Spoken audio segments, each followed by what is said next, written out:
Good morning, my friends. I'm excited to see what today will bring. I always get up early and watch the sunrise. Sometimes I have a couple guests that arrive. And you know what? I just sit and think about all the things that are around me and that are happening, and everything is such an inspiration. I got inspired to create a different type of doll, one that I 3 days ago would not even have thought of, but I really want to try my hand at doing the posable dolls, and I'm not sure if I'll be selling my artwork.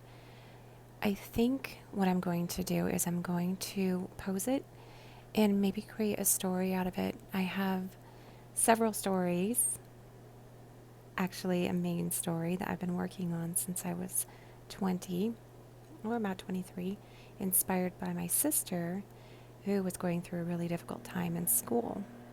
So I'm going to try my hand and see what happens with this. I'm really excited. I got completely inspired. I had so many ideas going through my head all at the same time. I had to write a couple down, and so excited. So I'm going to work on posable. I was really nervous putting this together. I hadn't done it before. I was worried I was going to ruin it. The wire I'm using here is really flexible, so I'm hoping it can be easily posable. I do think I sculpted the hands just a tiny bit large. This is a prototype though, so I'm not too worried. I was pretty pleased with how this turned out. I was so excited.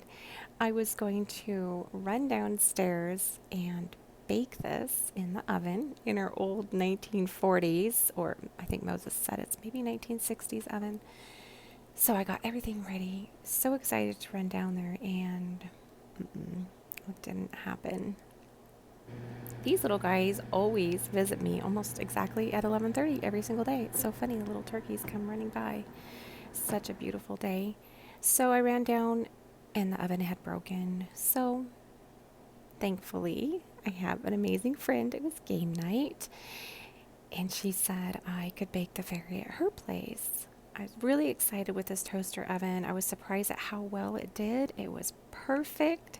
So I'm going to invest in a toaster oven until we get a new oven, I guess. Who knows when that's going to be. But this is a busy day. I was so happy with how this turned out. Look, it just is perfect. It didn't have any air bubblings or crackings. So thankful. And on that note, good night, everyone. Hopefully I can talk to you again in a couple days.